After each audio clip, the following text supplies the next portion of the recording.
लेकिन दोस्तों क्या यह जरूरी है? कितने लोग चाहते हैं अपना अपना पर्सनल घर अगले 2 साल में? चाहते हैं? Very good. क्या लग्जरी कार चाहते हैं? कार ड्रीम नहीं है, ये आज की एक डेट में एक जरूरत हो गई है। और कैसी कार चाहते हैं? एक एजेंट आया मेरे पास, कहते वैगनार कार ले लो। मैं कहा इसमें क्या खासियत है? कहता परिवार को साथ लेके चलती है। मैं कहा किधर को? ऊपर को। मैं कहता मैं समझा नहीं। मैं क्या इसके ऊपर बैठ के जाना मतलब बम पे बैठ के जाना है, क्योंकि आज की डेट में कार नहीं चाहिए, सिक्योर कार चाहिए। यस, जिसमें एयर बैग्स लगे हों, भगवान ना करे अगर कोई ऐसा एक्सीडेंट हो तो हम अपने आप को सेव कर सके। और एक अच्छी कार 8-10 लाख रुपए से स्टार्ट होती है। सही बात है? चाहते हैं? कितने लोग चाहते हैं? क्या बात है। तो दोस्तों क्या आप वर्ल्ड टूर चाहते हैं? घूमना चाहते हैं दुनिया, लेकिन घूम नहीं पाते पैसे होने के बावजूद भी, क्योंकि 2-3 महीने की छुट्टियां नहीं मिलती। और गवर्नमेंट सर्विस वालों को 2 महीने छुट्टियां मिलती है तो वो कहते हैं पहले ट्यूशन पढ़ा लें। तो प्रॉब्लम टाइम की भी हो रही है साथ में। तो क्या आप अपने लिए या अपने परिवार के लिए वर्ल्ड टूर लेना चाहते हैं? दुनिया घूमना चाहते हैं? तो मैं आपको थोड़ा ड्रीम दिखाता हूं। ये दुबई में एक होटल है जो जितना ऊपर दिखाई देता है उससे ज्यादा नीचे है, समंदर के बीच में बनाया गया है। हम तो जमीन में प्लॉट नहीं ले पा रहे माय डियर, लोग तो समंदर में प्लॉटिंग कर रहे हैं, समंदर में प्लॉट खरीद रहे हैं। तो देखो रेस्टोरेंट अंदर, no this is not Alice in the wonderland, it is the grand opening of Atlantis hotel in Dubai where the cheapest room goes for 35,000 a night only। 35,000 खाना पीना अलग। क्या आप बढ़िया गड़ी लेना चाहते हैं? तो गड़ी की कॉस्ट बड़ी सस्ती है, ये ले सकते हैं आप $2,80,000 US ओनली। चलो थोड़ी और सस्ती दिखाता हूं, $11,30,620 US ओनली। कितने लेना चाहते हैं? अच्छा ये बनी किन के लिए है? हाथी के लिए बनी है कि इंसान के लिए बनी है? ऐसी बहुत चीजें हैं जो हम लेना चाहते हैं, लोग ले रहे हैं, लोग एंजॉय कर रहे हैं मैनेज करके। कैसे? शरद गलानी जी कहते हैं India is not poor country but poorly managed country. कैसे? चर्चा करते हैं। ये एक डाटा आपने सुना होगा, लेकिन मैं आपको बताता हूं डाटा क्या है कि 1940 में एक परिवार का गुजारा 10 रुपए में हो जाता था। 1940 में एक परिवार का गुजारा 10 रुपए में हो जाता था। समय बदला, टाइम बदला, 20 साल आगे आए और 1 शून्य और लग गई, परिवार का गुजारा 100 रुपए में होने लगा। और 20 साल और आगे आए, काफी लोग जो बैठे हैं इस पीरियड को जानते होंगे कि 1980 में एक परिवार का गुजारा माना जाता था कि अगर 1,000 रुपया कमा रहा है तो वो अपने परिवार के लिए बच्चों को पढ़ा सकता है, चाहे सरकारी में पढ़ाए, व्हीकल ले सकता है, चाहे साइकिल ही ले। मेरे पिताजी की 1979 में एसजीपीसी में जॉब थी 900 रुपए। लेकिन माय डियर एक डाटा बताने लगा हूं जो हम सब जानते हैं। 2000 में क्या था? क्या बताया विद्वानों का डाटा कि एक परिवार का गुजारा हो सकता है अगर वो 10,000 रुपया महीना कमाए। वो देसी घी के साथ सब्जी नहीं खा सकता, देसी घी का तड़का नहीं लगा सकता। हां, 1 चम्मच देसी घी डाल सकता है कि सब्जी में खुशबू आए। व्हीकल रख सकता है लेकिन महीने भर नहीं चला सकता। तो मैं आपसे एक सवाल पूछना चाहता हूं, 20 साल बढ़ते गए, 1 शून्य बढ़ती गई, क्या इन सभी पीरियड में हड़तालें नहीं हुई, दंगे नहीं हुए कि महंगाई कम करो, महंगाई कम करो? हुए? क्या महंगाई कम हुई? हुई? आज तक हमने किसके ऊपर चर्चा की? जो चीज कम हो ही नहीं सकती। लेकिन किसी ने यह चर्चा करवाई कि इनकम के ऊपर चर्चा करें कि आपकी इनकम कैसे बढ़ सकती है? नहीं की, कभी नहीं की।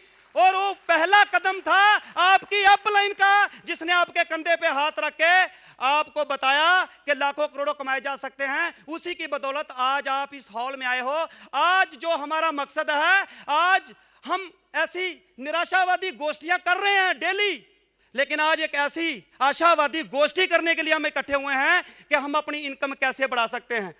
तो ड्रीम की बात छोड़ो, जैसी जिंदगी आप जी रहे हो, अच्छी या जैसी, अगर ऐसी जिंदगी ही आप 2020 में जीना चाहते हो तो डाटे के मुताबिक आपकी इनकम के साथ एक शून्य लगे तो लगभग 1 लाख की हो जानी चाहिए। मैं जबरदस्त तालियां चाहूंगा कि हमारे बीच ऐसे लोग बैठे हैं जो अभी से ही 1 लाख रुपया महीने की अर्निंग ले चुके हैं और ले रहे हैं। जबरदस्त क्लबिंग। क्या बाकी लेना चाहते हैं? बाकी लेना चाहते हैं? तो दोस्तों, इसको ध्यान में रखने की जरूरत है। तो चर्चा करते हैं कि हमारी इनकम कैसे बढ़ सकती है। Everyone thinks of changing the world, but no one thinks of changing himself. हर बंदा दुनिया को बदलना चाहता है लेकिन अपने आप को नहीं बदलना चाहता, और तरक्की अपने आप को बदलने के बीच में है। दास कैपिटल में लिखा है, जो रशिया में क्रांति आई, कि सिस्टम खराब नहीं होता है, बंदा खराब होता है। अगर बंदा सुधर जाए तो बाकी सब कुछ सही हो सकता है। जो पीछे मैंने चर्चा की, तो हमारा ध्यान किधर केंद्रित किया जाता है? दूसरे लोगों को बदलने के लिए, लेकिन अपने काम, अपनी सोच, उसको बदलने की चर्चा नहीं की जाती। कहता है मैं ये कर दूंगा, वो कर दूंगा, अगर ऐसे हो जाए। तो जब ये कहा जाए कि तू कैसा, मैं तो परफेक्ट हूं बॉस, मैं तो बढ़िया हूं। तो दोस्तों, people only see what they are prepared to see. लोग वही देखते हैं, लोगों को वही दिखता है वो जो देखना चाहते हैं, लोगों को वही मिलता है जो वो लेना चाहते हैं। यू कैन सी प्रॉब्लम और टारगेट।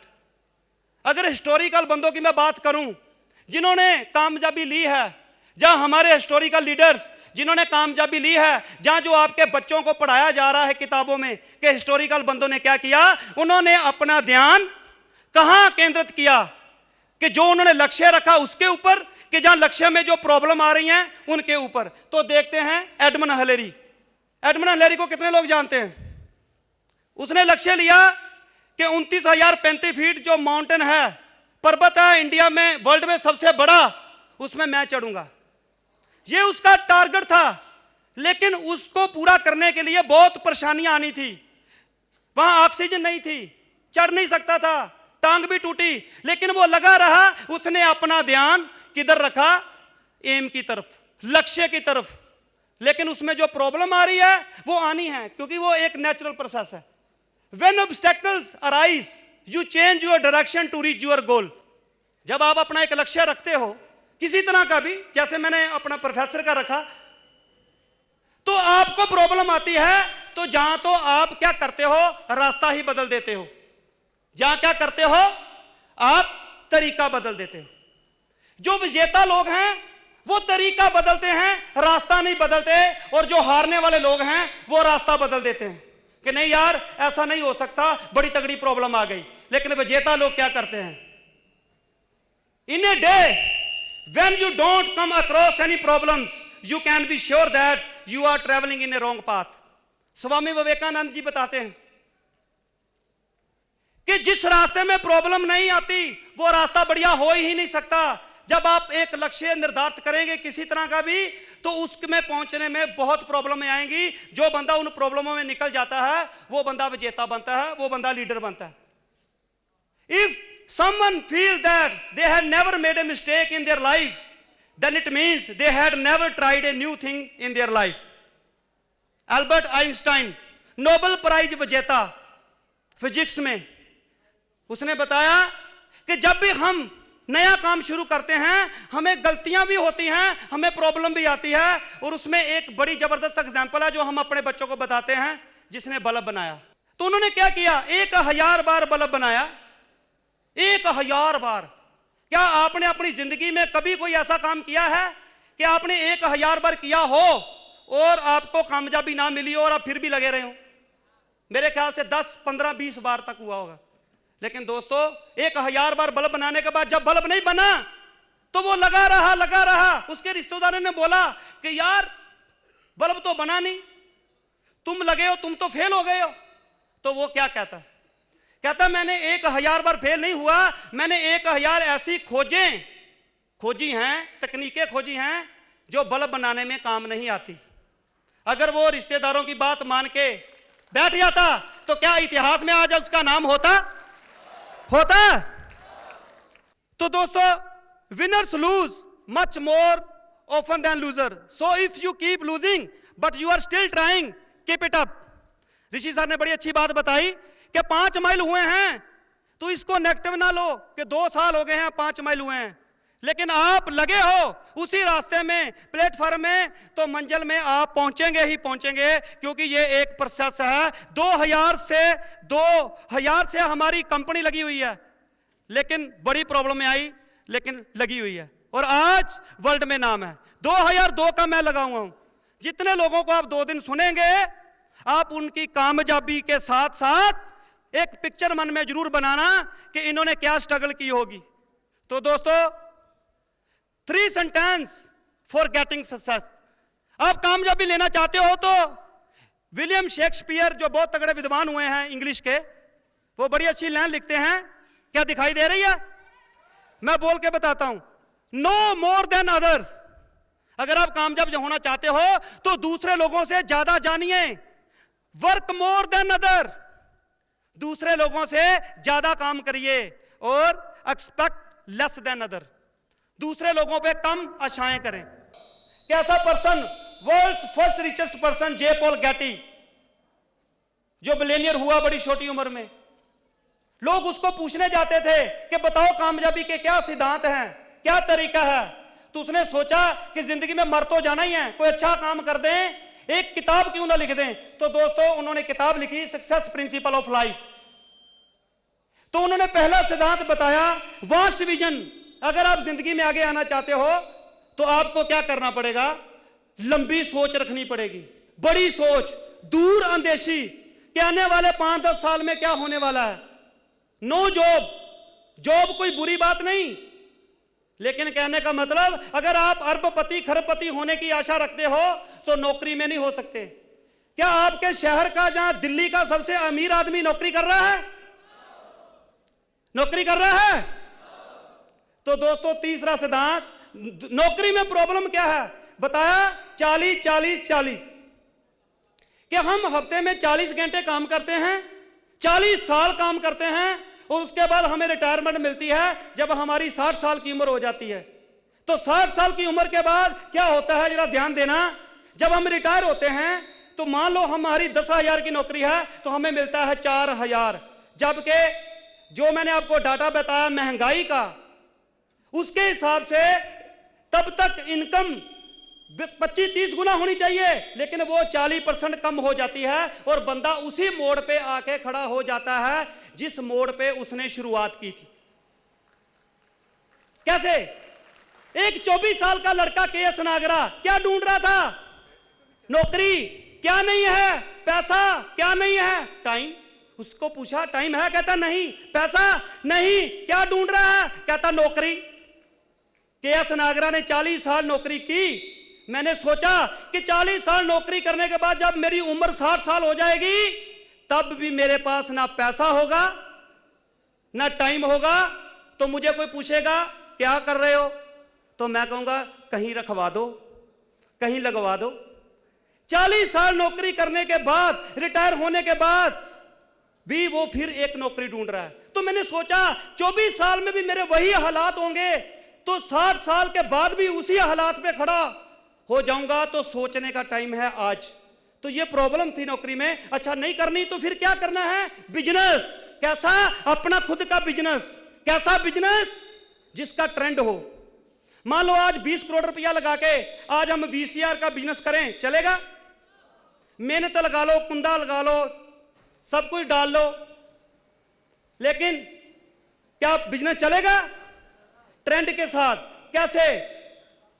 अगर आप बढ़िया बिजनेसमैन बनना चाहते हो, कामयाब होना चाहते हो, तो 5वें सिद्धांत के बारे में उन्होंने बताया।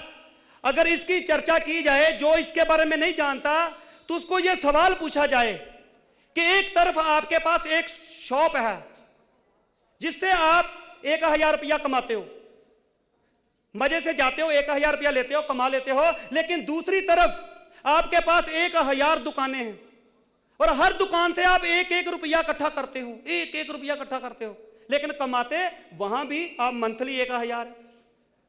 तो अगर मैं पूछूंगा बहुत टाइम लग जाएगा। अगर ये जिसको भी पूछा जाए तो 90% जवाब आता है कि भाई साहब पहले वाला काम अच्छा है, क्योंकि हम यही कर रहे हैं, नौकरी करते हैं, कहते हैं काम किया है, लाओ पैसे। कि आपके कमाई के साधन एक नहीं अनेक होने चाहिए। अगर आज हम टाटा की या रिलायंस की बात करते हैं तो उनके अलग अलग प्रोडक्ट हैं, अलग अलग फील्ड हैं। तो उन्होंने बताया कि मान लो आपकी एक दुकान बंद हो गई, आपका काम बंद हो गया, आप रोड पे आ जाओगे, लेकिन अगर आपके पास 1000 दुकानें हैं, उसमें से 100, 200, 300 बंद हो जाएं तो फिर भी 700 रुपया इनकम आपकी बंद नहीं होती। और लास्ट सिद्धांत उन्होंने बताया कि अगर आप कामयाब होना चाहते हो तो आपने क्या करना है, हेल्प अदर्स। दूसरों की मदद किए बिना, दूसरों को कामयाब किए बिना आप कामयाब नहीं हो सकते। ये किताब बहुत लोगों ने पढ़ी, ये सिद्धांत बहुत लोगों ने सुना, इधर से सुना और उधर से निकाल दिया। लेकिन एक बंदा जिसका इतिहास में नाम आता है, जिसकी फोटो ढूंढ के लाया हूं, रे क्रोक, जिसका जन्म 1902 में हुआ, इसने इस किताब को पढ़ा। पहला वास्ट विजन, दूसरा, प्लीज मेरे साथ बोल सकते हैं कौन से सिद्धांत, पहला, दूसरा नो जॉब, तीसरा अपना बिजनेस। उसने अपना बिजनेस शुरू किया, और कैसा बिजनेस शुरू किया, उसने ट्रेंड के साथ बिजनेस शुरू किया। चौथे सिद्धांत को ध्यान में रखा। जैसे आज हमारे देश में पिज्जा बर्गर का जमाना है, फास्ट फूड का जमाना है, 1960 में अमेरिका में फास्ट फूड का जमाना था। तो उसने अपनी एक शॉप डाली दिल्ली में, बहुत चली क्योंकि ट्रेंड के साथ काम कर रहा था। उसने कहा क्या बात है, चौथा सिद्धांत सक्सेसफुल। अब उसने 5वां सिद्धांत इंप्लीमेंट करना था। क्या किया, उसको पता था कि गाजियाबाद से लोग बर्गर खाने के लिए दिल्ली में नहीं आएंगे। उसने दूसरी दुकान गाजियाबाद में खोल दी, उधर भी बहुत चली। लेकिन हुआ क्या कि वो गाजियाबाद की दुकान में जाता था तो दिल्ली में चोरी होती थी, दिल्ली में जाता था तो गाजियाबाद में चोरी होती थी, क्योंकि बिजनेस वही चलते हैं जहां हम खुद बैठे होते हैं। उसने कहा यार बड़ा लफड़ा हो गया, पैसा तो आ रहा है लेकिन टेंशन बढ़ गई। उसने दुकान बंद कर दी। लेकिन दोस्तों, दुकान बंद की, अपना दिमाग बंद नहीं किया। घर जा रहा था और सोच रहा था कि अगर मेरे को कुछ हो गया, मेरी दुकान को कुछ हो गया। ये सवाल आप अपने आप से भी पूछ सकते हैं, जो भी आप कर रहे हैं। अगर मुझे कुछ हो गया, मेरे काम को कुछ हो गया, मैं तो रोड पे आ जाऊंगा। I am generating temporary income only. तो इसने क्या किया, दिमाग बंद नहीं किया। इसने किताब उठाई, इसने कहा जहां तो मैं गलत हूं, जहां ये सिद्धांत गलत है, दोनों में एक तो गलत है। Yes yes. क्या आपने कभी ऐसे किया? हम क्या करते हैं, नेचुरली लोग क्या करते हैं, मेरे साथ भी यह परिस्थिति हुई थी, इसलिए मैं अच्छी तरह जानता हूं। अगर ड्यू शॉट की बात करें, हम काम करते हैं, 5, 10, 15 लोगों को मिलते हैं, आगे से रिस्पॉन्स नहीं आता तो हमारा दिमाग ही बंद हो जाता है, खत्म, सब कुछ खत्म। लेकिन कामयाब लोगों ने क्या किया, लेकिन नाकामयाब लोग ये नहीं करते जो मैं बताने जा रहा हूं। वो कभी ये चर्चा नहीं करते कि हो सकता है जहां तो मैं गलत हूं, जहां मुझे बताया जा रहा है, हो सकता है वो सिद्धांत गलत हो। अगर ये कंपैरिजन करने के लिए, ये स्टडी करने के लिए हम टाइम निकाल लेते हैं तो हम आगे आ सकते हैं कि सिद्धांत गलत है कि मैं गलत हूं। लेकिन दोस्तों, सिद्धांत कभी गलत नहीं होते। यही चीज उसने देखी, किताब को रीस्टडी किया तो क्या प्रॉब्लम उसने देखी कि वो अपने बारे में सोच रहा है, किसी की हेल्प नहीं कर रहा। क्या सोच रहा है कि ये मेरी दुकान, गाजियाबाद में भी मेरी दुकान। तो उसने दोबारा किताब पढ़ी, उसको प्रॉब्लम समझ आ गई, तो उसने रीस्टार्ट किया। वर्क क्या किया, अपनी बहन, इतिहास में दूसरा नाम आता है नैन्सी। ये नॉलेज लेनी और देनी बहुत जरूरी है नेटवर्क मार्केटिंग के लिए। जैसे मैंने बताया कि 10,000 रुपए की नौकरी के लिए हम बहुत कुछ करते हैं, लेकिन लाखों कमाने के लिए हम उसकी स्टडी नहीं लेते। नैन्सी का नाम इतिहास में आया, उसके पास गया, कहता बहुत अच्छा काम है, तुम कर। वो कहता मुझे तो बनाना नहीं आता। कोई बात नहीं, मैं सिखाता हूं। वो कहती मुझे बेचना नहीं आता, बेचना काम बहुत मुश्किल है। कहता वो भी मैं सिखाता हूं। क्या बात है, बेचना तू सिखाएगा, बनाना तू सिखाएगा, तू क्या लेगा भाई। अगर इसका सवाल का जवाब भी लोगों से पूछा जाए, नए लोगों के, तो 90% यही जवाब आएगा कि मैं 50% की पार्टनरशिप रखूंगा, क्योंकि सिखाना मैं है, बनाना मैं है। सही बात है। लेकिन उसने दूर की सोची और उसने क्या किया, उससे ज्यादा पार्टनरशिप रखी कि 100 अगर तुम कमाओगी, 96 तेरे 4 मेरे। वो झट से मान गई, कहती भैया तेरा दिमाग तो नहीं खराब हो गया, मैं तो तेरी बहना हूं, मुझे तो बता दिया है, किसी और को मत बताना। तुम 50-50 बोलता तो भी मैं मानती, लेकिन वो लंबी सोच में था। अब वो ईमानदारी से काम में लग गई कि जितने 100 कमाऊंगी उतने 96 मेरे। कई लोगों से उसने बात की, कईयों को समझ आई, कईयों को समझ नहीं आई। इतिहास में दूसरा नाम आता है जॉय का, इतिहास में तीसरा नाम आता है मार्क का। करते करते करते ध्यान देना क्या बना कि 10-10 घंटे तीनों दुकानों पे काम होने लगा। उसका टाइम बढ़ने लगा। क्या बढ़ने लगा कि वो बंदा जो 8-10 घंटे एक दुकान पे काम कर रहा था, उसकी 3 दुकानों पे 30 घंटे काम होने लगा। तो इसको आप सब जानते हैं, McDonald fast food, I am loving it, television में ऐड आती है। यस, आज दोस्तों इनकी लगभग 30,000 ब्रांचें हो चुकी। कितनी दोस्तों? अगर 30,000 दुकानें आपकी हों और आपकी एक दुकान पे 10 घंटे काम होता हो, तो आपका काम होगा 3 लाख घंटे एक दिन में। कितने लोग हैं जो 3 लाख घंटे एक दिन में काम कर रहे हैं? हम 8-10 घंटे काम कर रहे हैं, लेकिन अगर उसकी इनकम 24 घंटे ये खुलता है, अगर 3 लाख घंटे, एक घंटे की इनकम 10 रुपए भी मानी जाए तो 30 लाख पर डे की इनकम होती है। क्या किया उसने? ध्यान देना, वर्ल्ड का 52nd रिचेस्ट पर्सन बन चुका है। 982 मिलियन US$ की उसकी इनकम हो चुकी है। आज इसके पास है परमानेंट इनकम। कौन सी इनकम? कि एक दुकान पे इनकम नहीं हो रही तो 29,999 दुकानें अभी हैं। उसकी इनकम क्या हो गई? परमानेंट, पक्की, ग्रोइंग, जो बढ़ती जा रही है, अनलिमिटेड, गिना नहीं जा सकती, और ongoing, generation to generation. क्या रेक रोक के दादा पोता के पड़पोता, पोता के पड़पोता, पोता पड़पोता रेक रोक को भूल पाएंगे? हमारे पोता पड़पोता भी रेक रोक को भूल नहीं पाएंगे। लेकिन क्या आपको दादे के परदादे का, लकड़दादे का नाम याद है? क्योंकि उसने कुछ ऐसा किया ही नहीं। तो दोस्तों इसने इनकम पाई। कैसी इनकम? क्योंकि ये बंदे की टेंशन क्या थी कि मेरी दुकान बंद ना हो जाए। यस, लेकिन उसकी दुकान बंद हो चुकी है। क्यों? क्योंकि 1984 में उसकी डेथ हो गई थी, उसकी दुकान बंद हो गई। लेकिन वो मरने से पहले कुछ ऐसा काम कर गया। लोग क्या कहते हैं? मर तो जाना ही है, क्या करना है? लेकिन इसने क्या कहा? मर तो जाना ही है तो मरने से पहले कुछ कर लें, क्योंकि जिंदगी बड़ी छोटी है, ये हरगिज घटिया नहीं होना चाहिए। तो दोस्तों आज उस बंदे ने जन्म दिया फ्रेंचाइज सिस्टम को। इसको देख के टाटा बाटा बहुत कपड़ों की, जूतों की फ्रेंचाइज सिस्टम शुरू हो गई। क्या? जिसको बोलते हैं सिंगल लेवल मार्केटिंग, कि इस बंदे का पूरी दुनिया में सैकड़े शहरों में, हजारों शहरों में नेटवर्क बन गया।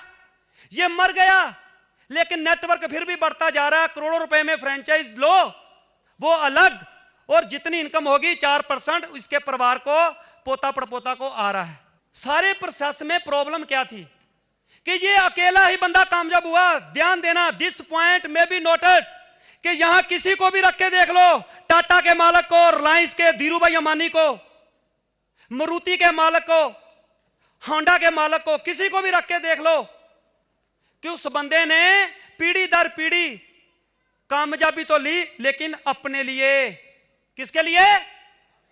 जिसने 4-5 करोड़ रुपया लगा के मैकडॉनल्ड का शोरूम खोला है, बड़ी बेस्ट कंपनी के साथ है, क्या वो सिक्योर है?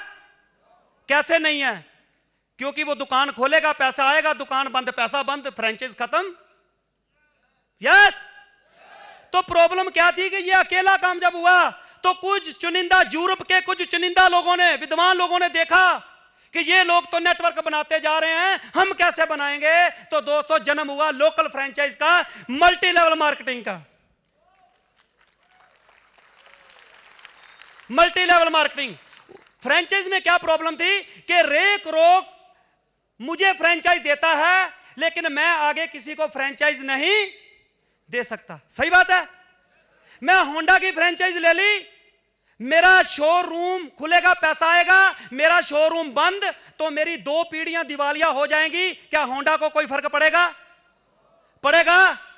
तो मैं आपसे सवाल पूछना चाहता हूं, होंडा का मालिक बनना चाहिए कि होंडा की एजेंसी लेनी चाहिए? लेकिन हम डर के बोलते हैं, यार होंडा की एजेंसी नहीं ले सकते, तुम मालिक बन के की बात कर रहे, होंडा की एजेंसी नहीं ले सकते हम। लेकिन दोस्तों यही चीज है जिस वर्ल्ड बेस्ट प्रोफेशन जिसको मैंने बोला था, उसमें आपको होंडा का मालिक बनने का मौका मिल रहा है कि आपको फ्रेंचाइज दी गई है, लेकिन आपको भी उतने ही अधिकार हैं जितने मुझे अधिकार हैं। क्या कि आप भी आगे फ्रेंचाइज दे लो, सब बराबर। इसीलिए मैंने पीछे बात को बताया था कि हमें क्वालिफिकेशन क्वालिटी नहीं पूछी गई, इच्छा पूछी गई। इस तरह लोकल नेटवर्क बनता जाता है माय डियर। और दोस्तों एक आम आदमी को एमएलएम से बेहतर प्लेटफॉर्म नहीं मिल सकता अगर वो पैसे के साथ नाम भी कमाना चाहता है। ये बंदा एक आम आदमी था, लेकिन नेटवर्क मार्केटिंग में आके एमएलएम में आके एक खास बंदे में तब्दील हो चुका है। लेकिन आम बंदे की ट्रेजेडी क्या है जानना चाहते हैं? अगर हमें पता लग जाए हमारी प्रॉब्लम क्या है तो इलाज किया जा सकता है। डॉक्टर के पास जाके बोलो दवाई दे दो, कहता क्या हुआ है, पता नहीं क्या हुआ है, दवाई दे दो, देगा? पहले स्कैन करेगा, प्रॉब्लम क्या है। हमारी प्रॉब्लम पता लग जाए तो हल हो सकता है, हल हो सकता है। तो प्रॉब्लम यह है माय डियर आम आदमी की, as you know every common person works 1 lakh hours in his life. अगर 20 साल की उम्र में आपको नौकरी मिल जाए, कोई भी काम मिल जाए, 20 में मिलता नहीं है, 20 में मिल जाए तो आप अपनी जिंदगी में 40 साल की जर्नी में 60 साल की उम्र में 300 दिन मैंने लिखे हैं। अगर डाटा निकालें कि आप 40 साल काम करें, 8 घंटे रोज काम करें, साल में 365 दिन होते हैं, सारी छुट्टियां निकाल के ईद दिवाली दशहरा की तो 300 दिन बने, तो गुना करें तो हम सारी जिंदगी में एक प्रोफेसर जो अकड़ा फिर रहा था कि आई एम गस्टेड ऑफिसर, मेरी सारी अकड़ निकल गई, मुझे बताया गया नागरा जी आप जिंदा हो तो सारी जिंदगी जितना काम नहीं करोगे, आज मरे हुए बंदे उससे ज्यादा घंटे काम कर रहे। रेक रोक मरा हुआ बंदा कितने घंटे बताया था? 30 लाख घंटे काम कर रहा है, और हम अकड़े हुए जिंदा बंदे कितना काम कर रहे हैं? सारी जिंदगी 1 लाख घंटे काम। आगे आ सकते हैं, आगे आ सकते हैं। तो दोस्तों यही कारण है कि हम extreme efforts and hard work करने के बाद भी 98% लोग सक्सेसफुल लाइफ नहीं जीते। उनकी लाइफ कोलू की बैल की तरह बन चुकी होती है, घर ऑफिस घर ऑफिस घर ऑफिस। क्योंकि सास भी कभी बहू है देख करके, और बच्चे की और बीवी की गालियां सुन के बंदा सो जाता है। और दोस्तों उसकी जिंदगी वो जो मैं बता चुका हूं कि जहां वो 20 साल में खड़ा होता है वहीं वो 60 साल की उम्र में खड़ा होता है। 60 साल नौकरी करने के बाद, जहां कोई भी दुकान करने के बाद हमें 3 मेडल मिलते हैं जो हमने यहां लगाने होते हैं। पहला मेडल कि हमारे पास परिवार के लिए टाइम नहीं है, दूसरा मेडल कि हमारे पास लग्जरी लाइफ नहीं है, किसी चीज को खरीदने के लिए पैसे नहीं है, और अपने परिवार में सबसे बड़ी चीज कि हमारे पास हमारे परिवार के लिए टाइम नहीं है। मान लो मेरे पास बहुत पैसा है लेकिन मेरे पास अपनी बीवी और बच्चे माता पिता को देने के लिए टाइम नहीं है, तो क्या इस पैसे का कोई फायदा है? कोई फायदा है दोस्तों? तो ये प्रॉब्लम अगर हमारी हल हो जाए तो हम भी आगे आ सकते हैं। हम 10-15 घंटे से ज्यादा काम नहीं कर पा रहे थे, अगर मुझे एक तरीका पता लग जाए कि मैं भी लाखों घंटे काम कर सकता हूं तो मैं भी आगे आ सकता हूं। यस, मुझे मिल गया, मैं आगे आ गया। क्या आप भी लाखों घंटे रोज काम करना चाहते हैं? तो दोस्तों सबके पास एक जितना टाइम होता है, तो वो टाइम को क्या करता है देखने वाली बात यह है। कई लोग टाइम वेस्ट करते हैं, एक दिन मेरी किस्मत बदल जाएगी, एक दिन देखना मैं क्या कर दूंगा, जब ऐसे हो गया तो ऐसे हो गया, देखना क्या कर दूंगा। और बंदा कहता है देश किधर को जा रहा है, ये किधर को जा रहा है, टाइम वेस्ट। लेकिन कुछ लोग टाइम ट्रेड करते हैं। जैसे आप कुछ नौकरी कर रहे हो, जब बिजनेस कर रहे हो, दुकान कर रहे हो तो बहुत अच्छे हो, अगर आप कुछ कर रहे हो तो बहुत अच्छे हो, धरती के ऊपर बोझ तो नहीं।